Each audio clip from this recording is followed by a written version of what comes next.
Hi everyone, welcome to episode 83 of SAMA, a program which invites an expert to talk about their area of expertise.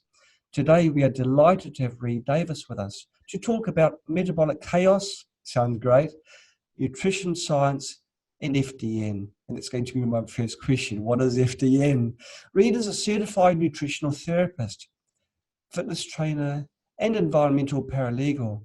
He is recognized as one of the most successful and experienced clinicians in the world today, having provided functional lab assessments to over 10,000 clients for hormonal and bone density problems, adrenal and thyroid dysfunction, and digestion, detoxification, and immune system issues. He's also an expert in pathogen screening and food sensitivities testing, and many other related health problems. Reed lives in sunny California, teaching the FDN Certification Course and helping his graduates build robust private practices. Reed, welcome to our show. Well, thanks so much for me having on here, Mr. White. I appreciate it very much. Now, the first question, I'd love to know, what is FDN? Well, thanks for asking. And FDN is a methodology, actually. The letters stand for functional, diagnostic, nutrition. So it's very much concerned with function of the body, cells, tissues, organs, systems. And then it's diagnostic, not medical diagnosis, but more diagnostic like you do to a car or computer. We do run lab testing to find out what's really wrong. So instead of chasing the symptoms or the immediate organ that it might appear to be coming from, we actually go much deeper and do some other labs, test some foundational functions in the body. So it's functional function. Diagnostic, we use labs and assessments. And then nutrition, because it's not medicine, it's not allopathic, it's not Western medicine at all. It's really nutrition and lifestyle. But that would make the title too long, so we just left it at nutrition. Functional, diagnostic, nutrition, and everything else you could do to be healthy. When I was reading what what you are very knowledgeable about, you covered all bases, and it's possibly part of when you're talking about your functional nutritional diagnostics. It's all encompassing, isn't it? It's looking at all aspects of your body and trying to find perhaps the root cause of issues. You're right, and it's very holistic in terms of how we deal with the problems. But I would say that in terms of how we investigate what the problems are, it's very specific, it's very step by step. And I could tell you and your listeners that it's easy to remember because there are 6 areas we look at. So we'll run labs and look at 6 areas in the body. And it's hormones, immune system, digestion, detoxification, energy production, and nutrition. Now that sounds like a mouthful, but it spells the word hidden. So we look for the hidden underlying causes. And so it's hormone, immune, digestion, detoxification, energy production, and the nervous system, autonomic balance, really. So those 6 areas seem to regulate or control just about everything, or at least that covers a lot of metabolic processes in the body. And I found through experimentation and research and good guidance and mentorship from some very smart people starting 20 years ago, that if you fix those areas, if you can get observations and take action on those areas, we call them the healing opportunities. And if you can heal and correct those areas, then people's problems simply go away, or some vital void might be revealed. If you have a true medical condition, some cancerous tumor or a missing gallbladder or something that's, again, a vital void or very weak link in metabolism, that will also be revealed. But when people come with common complaints, whether it's an endocrine, a hormonal problem. They could have tiredness, fatigue, anxiety, moodiness, irritability, inability to sleep, digestive problems, pains and aches, and all kinds of things that we call chronic stress-related disorders. Those things can be fixed if you'll follow the protocols.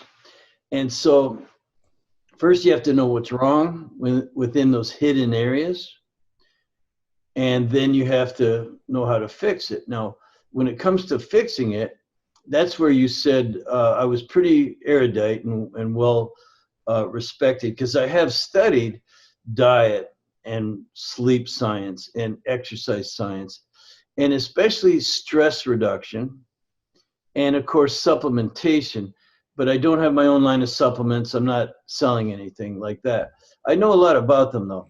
So now here's another acronym for you. So we look for the hidden, HIDDEN, stressors and contributors to metabolic chaos. And then we use the DRESS for Health Success Program. DRESS stands for the diet, customized for each person. Rest, critical. Exercise, everyone knows you have to. And then the last two is, again, the stress reduction and supplementation, the two S's. I thought it might be sleeping in the shower. People say sex, they always get, there's all kinds of things. Yeah, well, this is a family show, so I wasn't going to say the obvious one. Yes, sir. So, it's functional diagnostic nutrition is a methodology, which means it's a step-by-step method and process, but also it includes the philosophy and ideals and the tenets, the principles of health building. And so it's quite an endeavor. It's well established. Again, I started developing our craft, if you will, 20 years ago, and it's come quite a long ways. It's fascinating, and it's interesting too. Just digging deeper until you find the true root cause of issues. I guess if someone comes to you with a headache, the very, very last thing you do is treat the symptom, give them an aspirin or something. The very first thing you'd be wanting to do is start digging away, find just what is the true cause of it. Well, fascinating. With any symptom, you generally, or what I would call a traditionally reliable cluster of symptoms. It's very easy for a practitioner to classify those as a condition. For instance, you're tired, you're fatigued, you're overweight, you got a little brain fog, and your extremities seem to be cold, and you're constipated. So that is a traditionally. How did you know it? You got a perfect score? Now, so that is a traditionally reliable cluster of symptoms, which would point the finger at thyroid condition. And so, so the clinical diagnosis would be thyroid. Now, a physician would then run a thyroid test, and then he would pat himself on the back and say, I found your problem, you're hypothyroid. Yes. And that's because the cluster of symptoms does seem to be related to low thyroid. Thyroid is the hormone that regulates your metabolism for the most part. And so he tests your thyroid. He tests your thyroid and says, I found your problem, you're hypothyroid. And then he gives you thyroid hormone medicine, and brings the test results into a better range, Now, from my perspective, and from the FDN perspective, that is treating the paper. That is treating the paper and the symptoms, and it's hoping the symptoms go away. And guess what? Sometimes they do.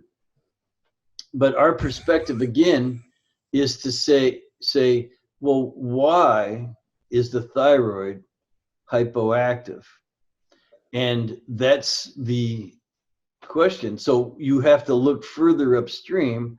What would affect thyroid function. And so there's lots of things, and I could spend an hour just on that one topic and show you that it's not the thyroid at all. In most cases, it's just acting the way it should. It's slowing down metabolism on purpose. It's an adaptive response to stress, and there's many kinds of stress that would do that. Among other things, that would slow your thyroid down. So it could just be an adaptation to stress. Your body wants to conserve resources. It slows thyroid down. It wants to kind of hibernate in a sense. And so that's our approach, that's our methodology with every symptom or cluster of symptoms, is to look upstream. And again, I want to point out that when we run our labs, which look at the hormones and the immune system and digestion and detoxification and so on, and fix those things using the holistic behavior, the DRESS program, everything seems to clear up. People just function better, and their symptoms disappear or are much abated.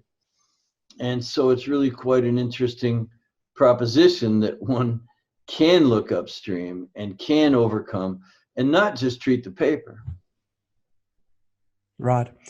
You should consider having dresses as an acronym, because then you can fit the other one in. But it's actually very true, you know, in today's society, you know, get up. What's the treadmill? Have, you know, hop on the train, go to work and put the hours in, doing in a place where you don't really want to be.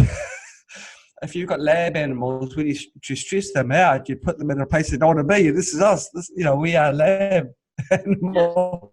Well, putting in our 8 hours plus per day, plus the hour each way of commuting, you know, reintroducing ourselves to the idiot drivers on the road or whatever, and people pushing in front of you in trains, and gosh, so I guess that could explain a lot of why many chronic conditions are becoming so prevalent now.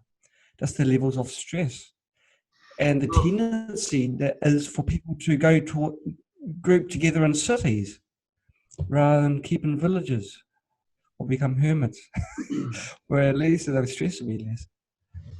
Well, you mentioned stress, and in the DRESS program, the DRESS, it's just, you want to keep it simple so people can categorize their behavior into those areas. And of course, stress reduction is actually can be expanded out to a very big area, because you mentioned mental emotional stress, driving to work, especially on the left-hand side of the street. Who could do that? But you mentioned, you've done your research, haven't you? But no, actually, Reed, I'll pick you up on the right, so I'm bilingual. Okay. But you're right, New Zealand is on the left. Yeah. Yeah. So you mentioned mental emotional stress, and it's huge because we have relationships, we have finances, we have bosses and workers and all kinds of mental emotional stress. Now, I would take that a step further and say it includes kind of a spiritual sense, or sense of purpose, sense of meaning, and things like that come along with this mental and emotional kind of stress. And I think that's critical. I personally am not an expert in those areas, but I've studied them, and I have my own personal methods such as meditation and prayer for handling mental emotional stress. And I also have a big purpose in life and a good outlook and a positive mental attitude. But what affects people equally or more are a couple other kinds of stress. Now, one is physical trauma to the body. Like, I for years walked around in pain because of a neck injury, and it took me years to figure out how to get out of pain. And I actually have a flare-up from time to time now. So physical pain, trauma from accidents, injuries. I ride motorcycles, so I've been down several times, and sports injuries from football and things like that. So that's another kind of stress, and it's equally contributing to this chaos, what I call metabolic chaos in the body. And it can flow Yes. downstream to something like the endocrine system, the digestive system, the detoxification system, and so on and so on. So we have the mental emotional stress, we have this physical trauma and built up trauma, weakness, imbalances in the physical musculoskeletal system. Mm. But even more devastating can be the environment itself and the number of chemicals that we're subjected to, radiation and electromagnetic frequencies and all kinds of Yes. things. Even bad light at the wrong time of day can cause or contribute to chaos or metabolic chaos in the body, flow downstream. And it's Yes. really quite remarkable the amount of abuse that a human being can take when you consider all those things. And Yes. Yes. yeah. Kamala has asked, what is, how many oncologists give women oxygen hormone blockers for breast cancer nowadays? Is that a bad thing? Would it stop the body from healing naturally? No, I think this is a great question because there are people with those metabolic weaknesses, and I call them vital Yes. voids, who do need to continue with medical care. And here's my Okay. explanation for that. So, and a matter of fact, I'll just say FDN is a tremendous, probably the very best holistic grounding program for people with serious medical conditions on top of their regular chronic stress-related disorders. So here's how I view it. The observations that we make in FDN are deep things that maybe took years to become dysfunctional. Years and years of this assault from the environment, pain, musculoskeletal, and mental and emotional assault. So Right. it takes a long time for those things to work their way downstream and for symptoms to appear. And so the observations we make give us the healing opportunities, which will also take time to repair, restore, rebalance, rebuild, and so on. Now, when someone has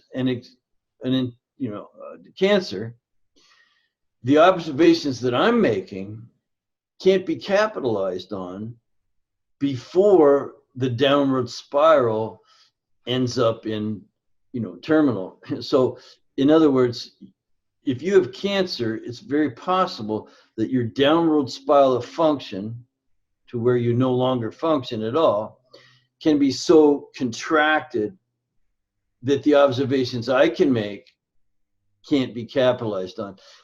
But they can be supportive and nurturing and, help a person who is undergoing cancer treatment. So I have a very good perspective on this. I'm not anti-doctor in any way at all. I'm not a physician. I'm a nutritionist and holistic health coach. And I do use science. It's all evidence-based, based on laboratory work. But again, if you have a medical condition, you want to do both. You want to, you follow a DRESS program, DRESS, but your biggest stressor right now is a metabolism gone wild, and the contracted process will need medical intervention. And so you're in the best of both worlds, hopefully, getting the best Okay. medical And I care guess you could, and building yourself up holistically as much as you can.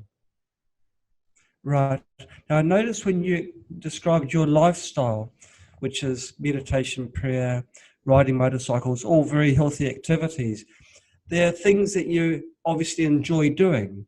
And so that presumably would lower your stress levels and uh, relieve some of the burden that your body has. So when it comes to other things that may appear in your body can handle. Um, this chaos Yeah. that's being Well, introduced. because, well, I'm pretty self-aware, and there's a funny Yes. thing, and it's that I wake up happy almost every day. I really have this inborn childlike attitude or disposition and constitution. And And then a few seconds after that, you realize, gosh, I've got a salmon today. yeah, I'm not saying I don't have a bad day here and there, but just generally speaking, I wake up happy. Yes. And yeah, I like Right. fun things. I mean, to me, fun Yes. is a core need, and so I do have fun. But I also am serious. I want to help people. I have a purpose and Yes. mission in life. It isn't just to have fun, but Yes. it's what I do is fun. I don't consider it work, and I've spent uh, 20 years doing the health space, and before that, it was in environmental law. So back then, in environmental law, I was saving the planet. Water, air, birds, bees, trees, and then 20 years ago, I turned my attention to what are all these things in the environment, all these toxins and poisons and things. What is it doing to people, including me? And so, Yes. yeah, and I had some other career before that where I was exposed to a lot of toxins. So I had a lot of work to Yes. do. And so I walk Yeah. the talk as much as I can. You saw that beautiful sunset Okay. over my shoulder here before the sun went. It was great. Did you see that? Yes. I live It I was live very in the distracting. mountains. Yeah.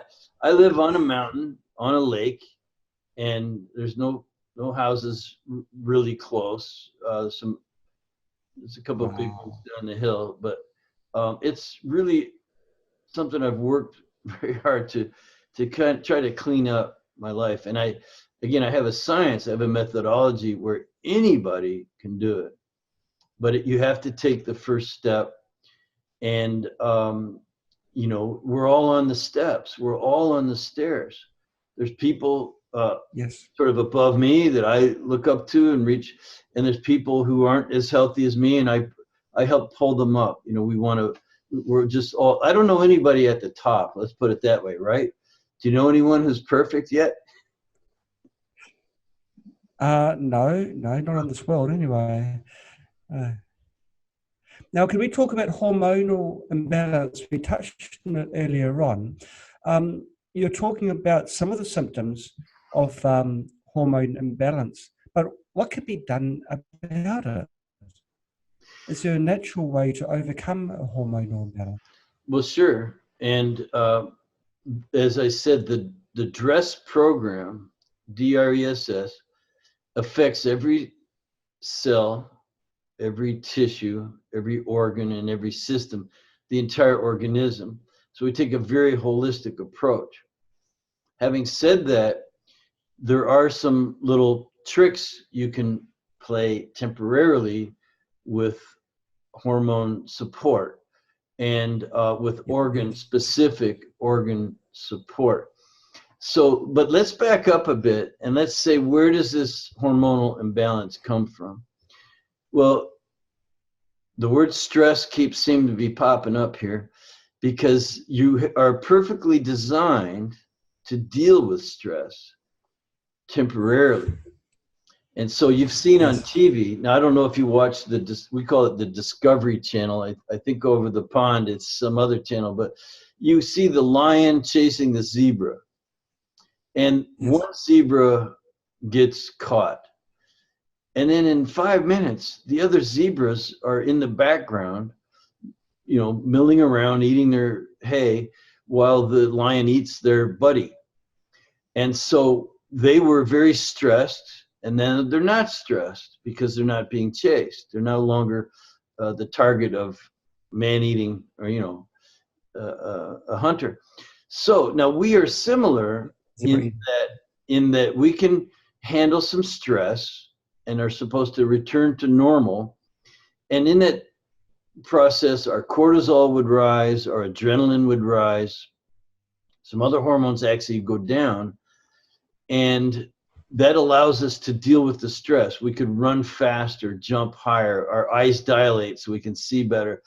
The blood goes from the extremities towards the central nervous system, and all kinds of things. Your digestion actually slows down.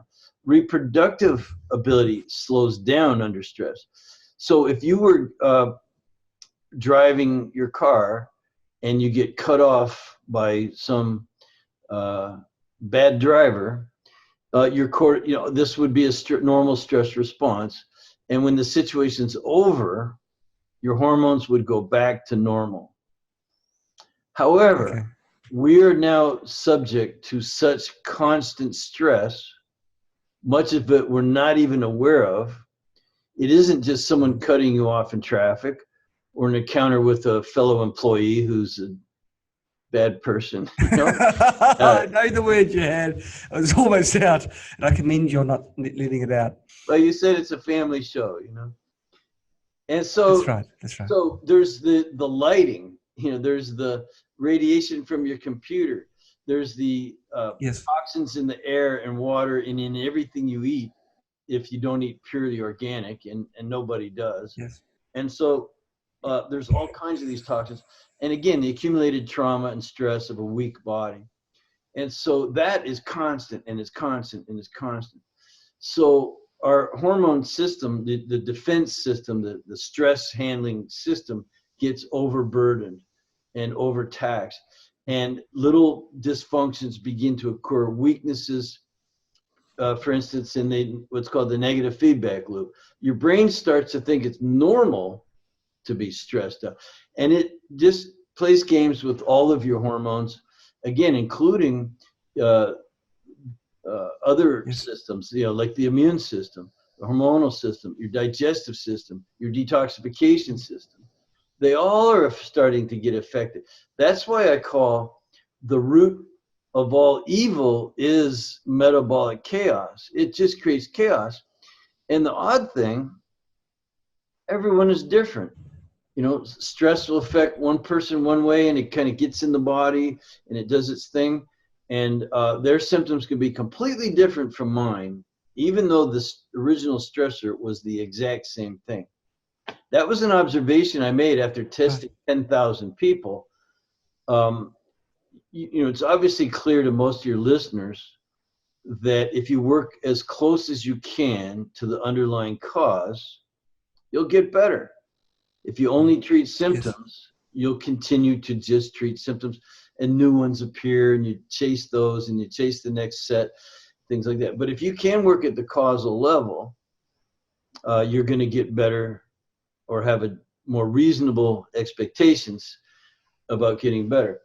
But what's not so intuitive, so that we all know, what's not so intuitive, again, is the exact same symptoms can have completely different causes, or the exact same cause can have completely different symptoms, depending on who you're talking to, depending on who is the victim, if you will, or the client. We try not to call our clients victims. But they are. Next victim. Okay. You refer to them as collateral damage. Right. Now, are there any foods you can take which will naturally reduce stress, help your body become balanced? Yes. The answer is yes. And likewise, food is a tremendous stressor.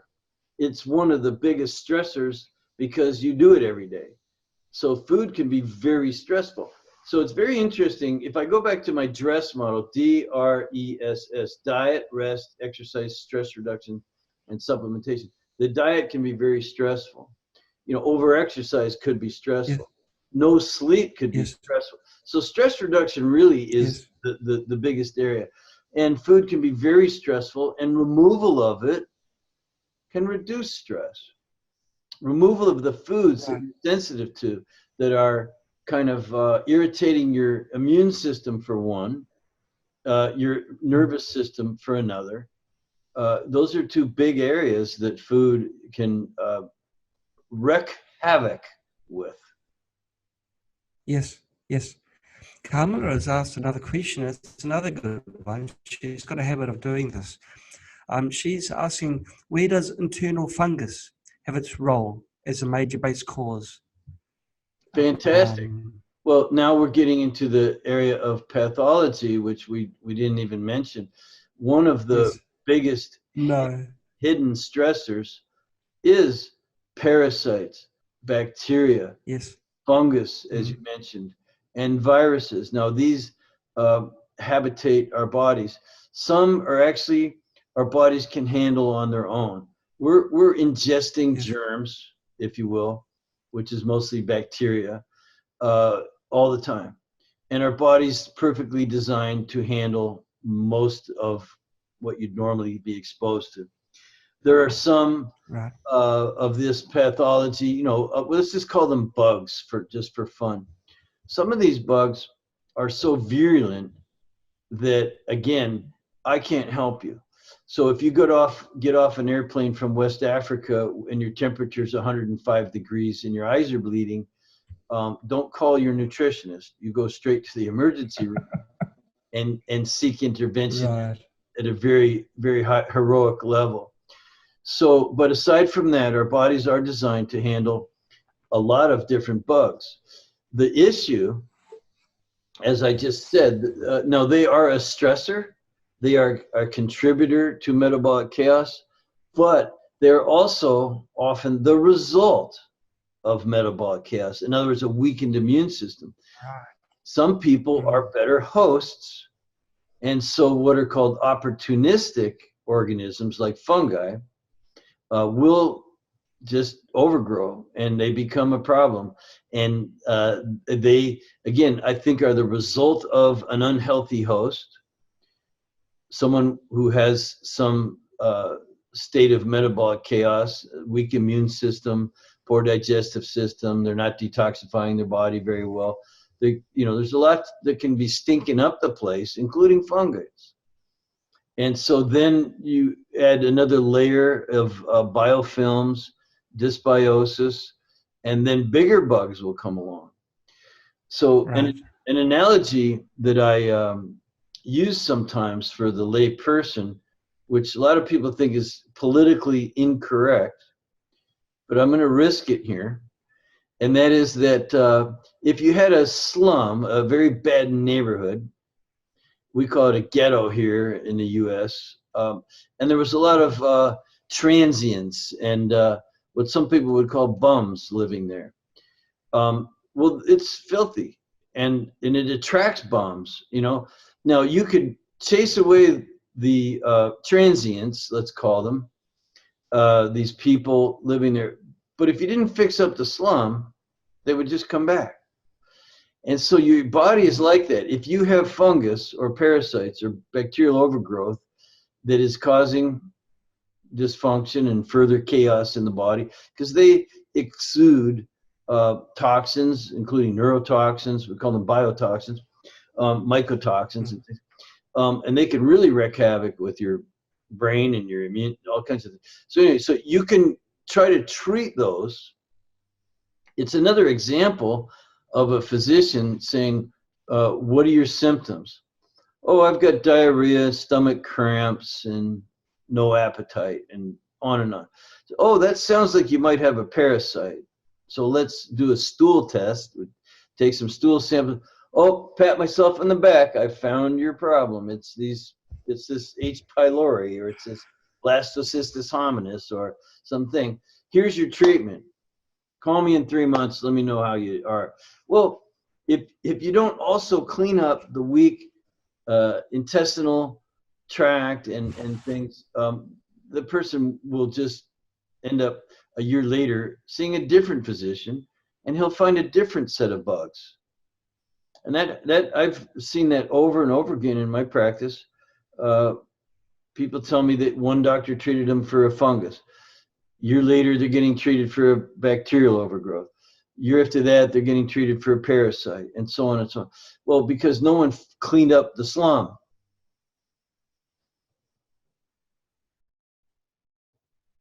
Right. Wow.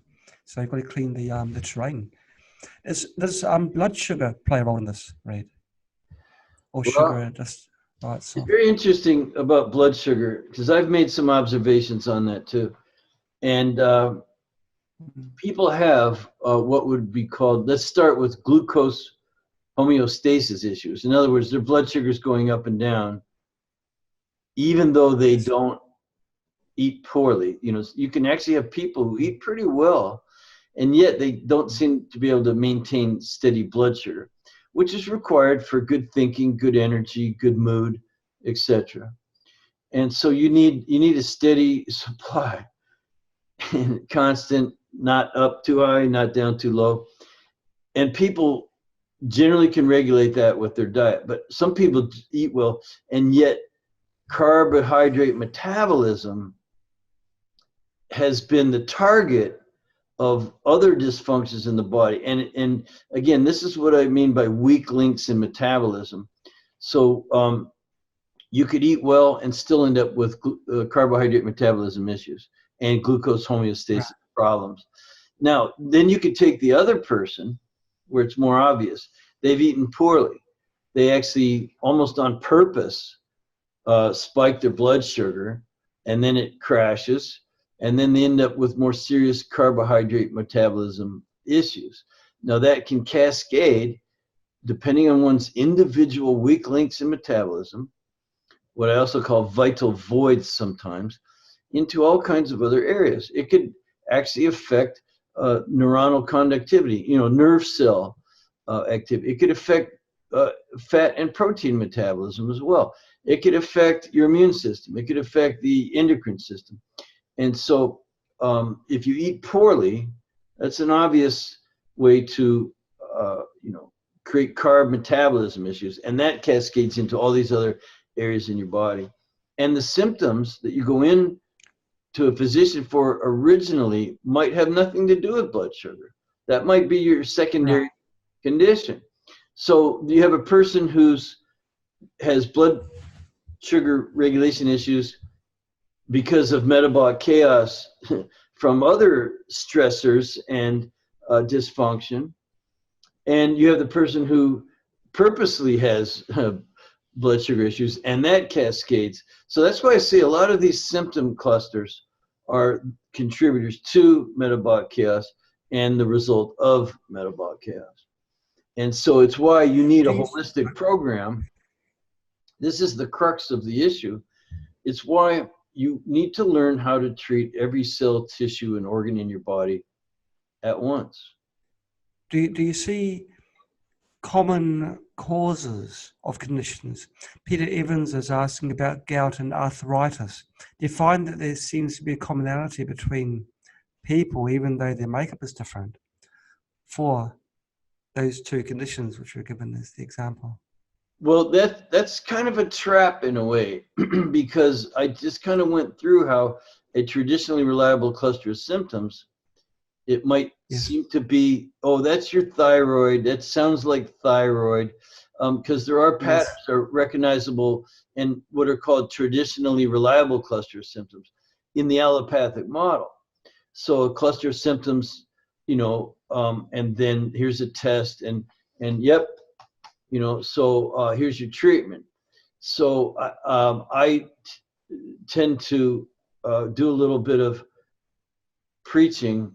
It doesn't matter what the symptom is really, except in the case of, again, the downward spiral being so contracted that you need intervention.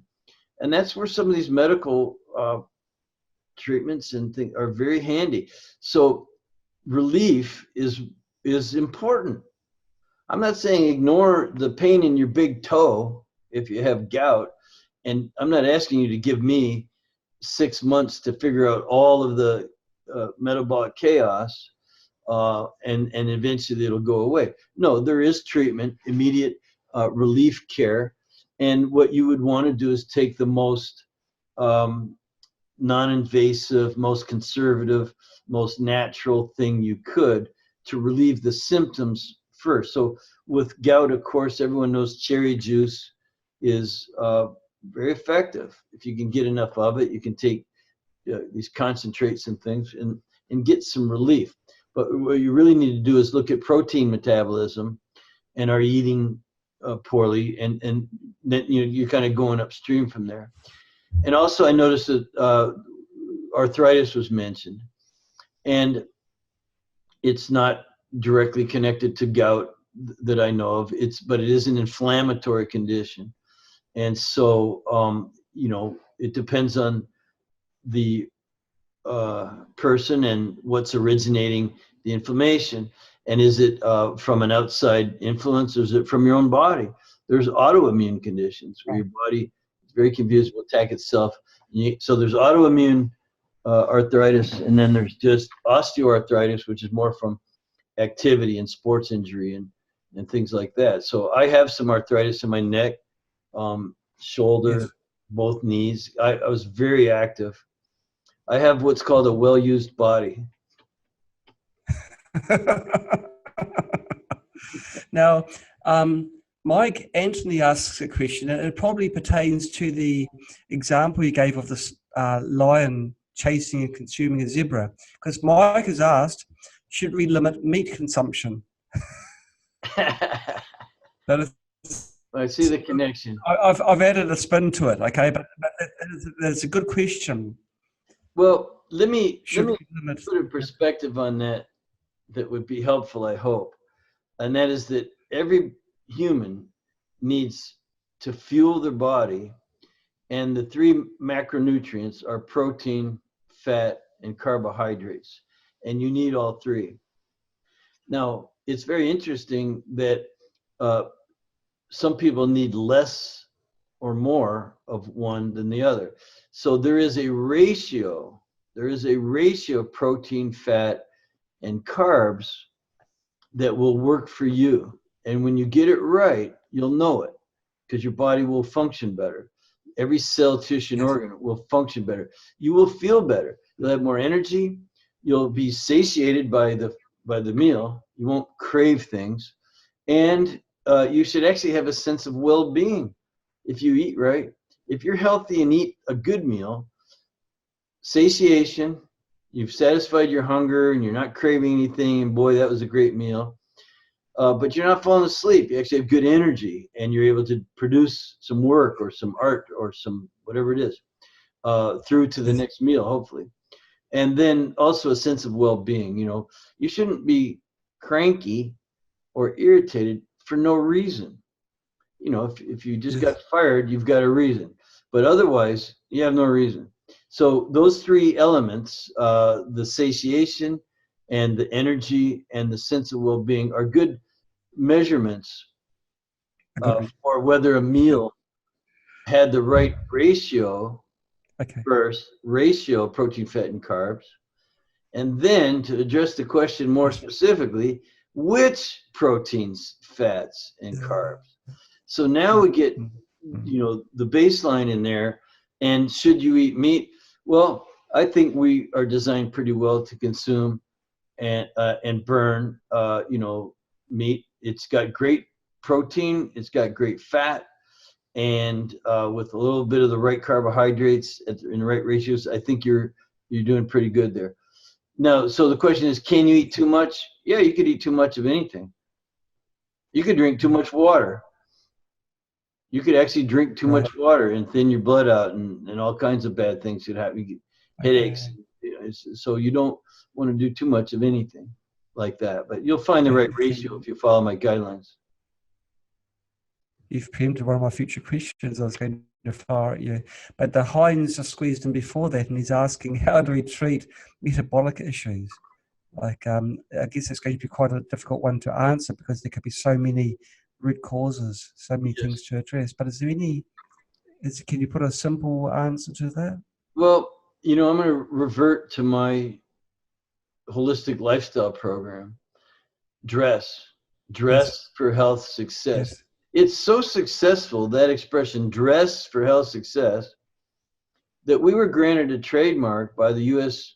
Patent and Trademark Office. They looked at I submitted and we're granted a trademark because it's very successful. And all of my FDN practitioners, I've trained over 2,500 people in 50 different countries, including the UK and Canada and Australia and New Zealand and all of the United States, and some places I didn't even know were countries. But, you know, we've trained a lot of people to look at what's wrong using the lab work, figure out what needs fixing, and then how to fix it. Well, we don't want to treat specifics like doctors, because that's fractionating, and that just leads to a cycle of treat this, treat that, treat this, treat that. You literally, with the right holistic lifestyle, can treat anything, including those metabolic issues that you're talking about, whether it's you know, energy production or digestion or rebuilding cells, or, you know, whatever it is. Yeah, absolutely. That's the system. Again, it's not just theory. Yes, it sounds like the allopathic system is really a very shallow way of treating problems, rather than one that's got more of an overall understanding of the body and applying what the body needs. It's very important. No, Sorry. you go. Well, it's not one or the other. You know, it's really, there's a place for allopathy. That means treating symptoms. And I use what we call intelligent allopathy. And so there typically is a relief period. You know, if a lady comes to me and she has hormonal imbalances and she's having hot flashes and night sweats, these are very uncomfortable, and they need some allopathy. They need some treatment. You know, you need something for relief so you can think straight and get a good night's sleep. And now you can come back to the table and do the corrective care. And then, of course, there's also maintenance care. So where our space is the corrective care. There's plenty of doctors around to give you a pill. And you can even talk to a lot of nutritionists, and they'll give you a natural pill. I would prefer that. I used to do that myself, you know, and still do to this day. If when required, relief you get. But it's the corrective nature, an area that we are. That's our space, and that's not what physicians do. Right. So there is a use for allopathic medicine, allopathic nutrition, allopathic supplementation, and there's also things like massage and lots of things that will relieve. Meditation can relieve, give some relief care, but I don't think it's enough to correct metabolic chaos. Right. Kamala's put in another good question to us. She's asking you, Reid, do you have a suggestion to counter bone mass loss, which occurs with hormone and chemo treatments? Is there something you can do to prevent or reduce? Yeah, sure. Absolutely. So bone naturally remodels. It's a slow process, but it does remodel. There are hormones involved. And most women with cancer get estrogen blockers. You know, a lot of cancer is estrogenic.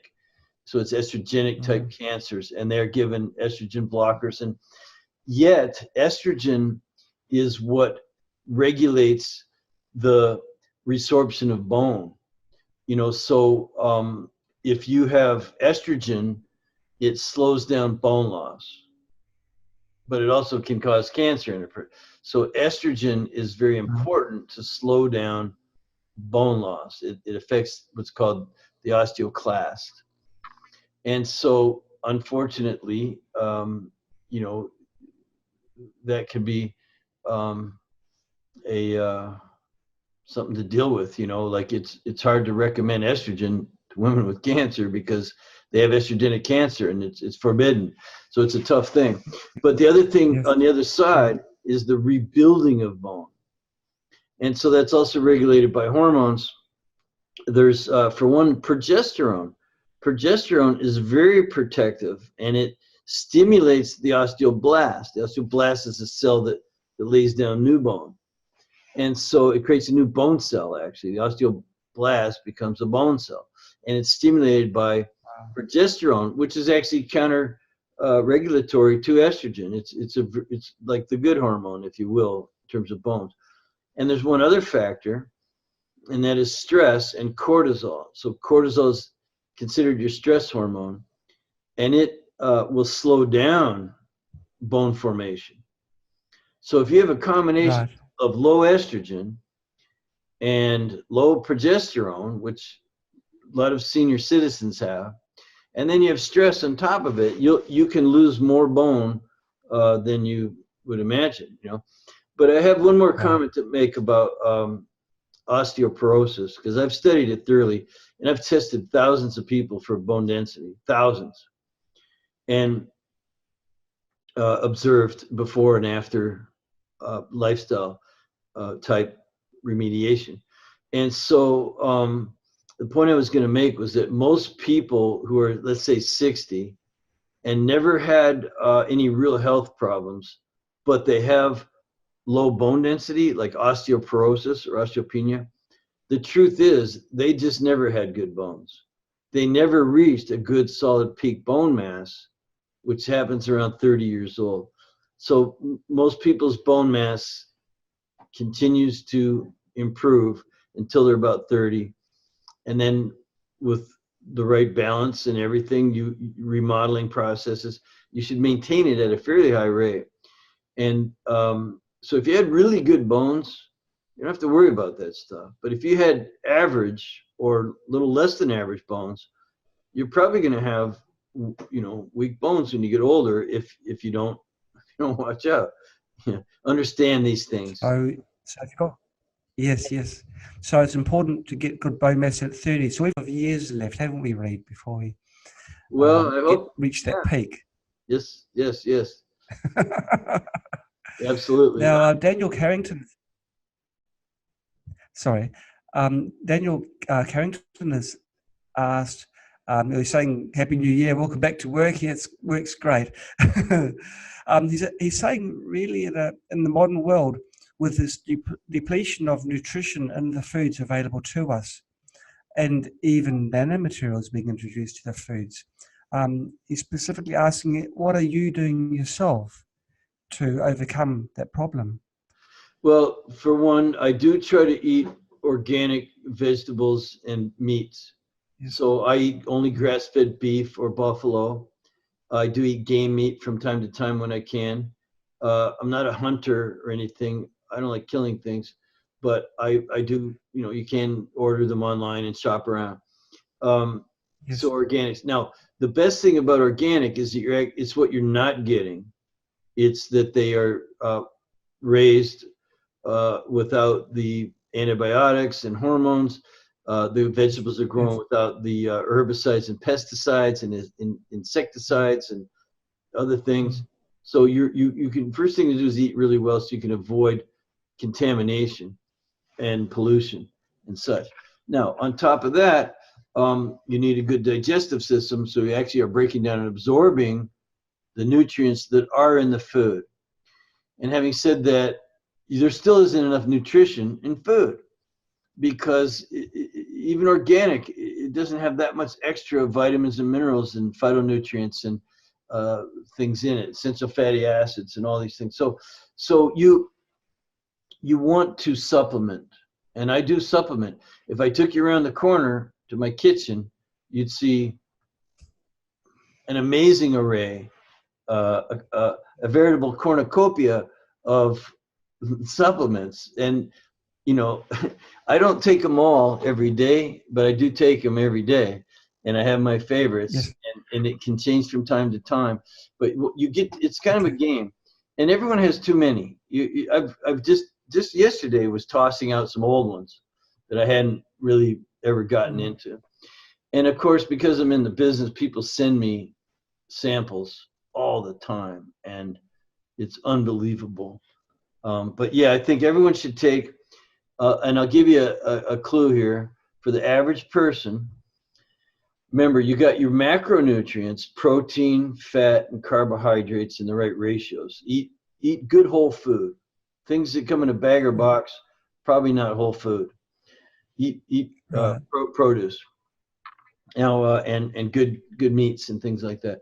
But you'll also need to supplement vitamins, minerals, antioxidants, and essential fatty acids, something like your fish oil and that kind of a thing.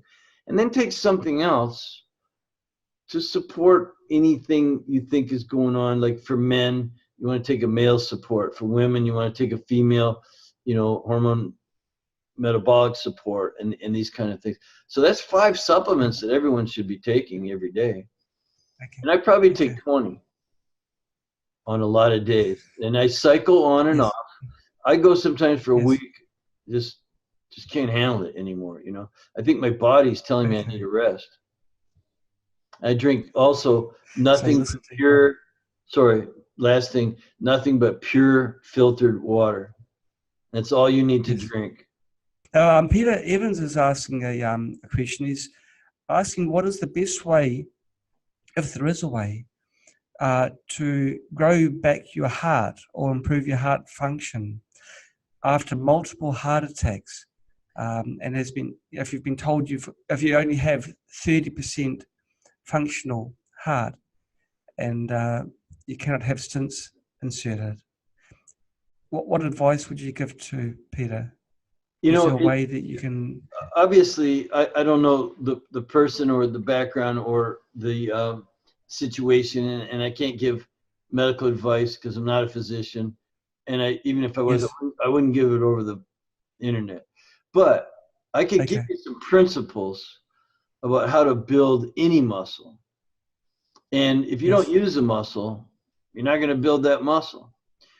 And I know that hearts can grow new vessels if you exercise it correctly. Now, there's something called cardiopulmonary exercise. Cardiopulmonary means the heart and lungs working together. And you want to build the capacity of both. The heart is designed to beat a big beat. It's a muscle, it's strong muscle. And it pushes blood out into the arterial tree around your body. And so big push, it pushes the blood out. And then, of course, it rests. And then it contracts again. So you want those to be big, strong contractions of about 1 per second, about 60 per minute would be real healthy. Now, someone who's got some heart defect, if you will, from surgery or from genetics or from accidents or what have you, is going to have to really work with what they have. But do we have time for another quick analogy? How are we doing? Sure. No, we've got a whole minute, so we can. I'll just say your body. I love your analogy. The body is able to adapt. Now, cars do not adapt. But if you took a Volkswagen and it was a human body, so we all know what a Volkswagen is, very, small cylinders and not a lot of gas being used. And, you could step on it real hard. It's never going to be a dragster, is it? You wouldn't take it to the drag strip and try to race against one of these big muscle cars. However, if a Volkswagen was a human body, like a heart, the engine being the heart and these kind of things, and you kept drag racing and drag racing and drag racing and drag racing that Volkswagen, if it was human with human adaptabilities, the cylinders would actually get larger. The fuel lines would actually get larger. The carburation and the ability to get air into the cylinders for the compression would get larger. And so pretty soon it'd be a pretty good dragster. So that's a principle involved in heart health and in understanding that it's a pump and it's a muscle, and you can now, all with your doctor's advice. You don't want the darn thing to stop on you, blow a gasket. No. So check. That's right. So Peter, I guess before you ask your, consult with your doctor to ensure that you can do exercise, go to the car dealer and see if they have any Volkswagens for you. I think that's the message that Peter's coming through now. Now, there's we haven't got much time left, but I wanted to touch a little bit more on the water. You talked about the importance of drinking water, filtered water. Is distilled water okay? No, distilled water has had all of the minerals distilled out of it, unless you want to add some minerals back in. Now, I'll qualify that by saying if it's all you have, drink it and take some minerals and some vitamins and things like that. And some people use distilled water because it's the only pure water they can get their hands on, but it wouldn't be generally considered drinking water. Okay. Hey, we've run out of time, but I really want to squeeze in one question. I've got questions which I was supposed to go through, but I've obviously run out of time. But there's one that I really want to ask because it's got me sort of thinking. Now, olive oil. Is olive oil a health food or not? Well, there's omega-3, omega-6, omega-9. So you need a combination. And I think if you're going to do olive oil, that's very good. You need to balance it out with the other omegas, So, yeah, you want to get a variety depending on your genetics. So back to that metabolic typing. Olive oil is very good for some people. Others need more of the omega-3. And in this country, United States, we're way out of balance between omega-3 and omega-6. So I do like olive oil. I love to cook with it. Okay. Do you use coconut oil? And is that also beneficial? I cook with coconut oil too. There's nothing like putting a piece of fish in the frying pan in coconut oil. Like it gets crispy brown. Coconut oil has a very high smoking temperature, so you can get it real hot before it starts to smoke. It's I think it's the perfect oil, and you could even put it on your head to shine it up if you want. Yeah, you give your hair a buff in the morning. That's right. Yeah, it works for mine too. I agree. Now to use coconut oil for chips and to actually have healthy chips. I mean, it's potatoes, high carbohydrates, healthy oils. You can't go wrong. I say go for your chips. If you do well with them, if they're part of a balanced meal, or even a snack. I mean, generally chips are pretty starchy, and most people don't cook it in a good oil. But I'm okay with it. Sure. Well, thank you so much for coming on to our show today and teaching us about the overall, to find the root cause of problems and then look at things from a different angle. And it might not be the fastest way to resolve an issue, but it's certainly the way to really sort it out once and for all. So, Reed Davis, thank you so much for coming on board. Yes, sir. Thank you, Reed. Thanks for giving us your time. Thank you for teaching us new things. Okay. All right, my friend. We'll talk again. If people have more questions for me, if you find they have questions, I'll come back. I'll do another talk with you. Great. So this one wasn't too bad then. All right, John. I'm going to sign off. Okay, you take care. Okay, bye-bye. Bye.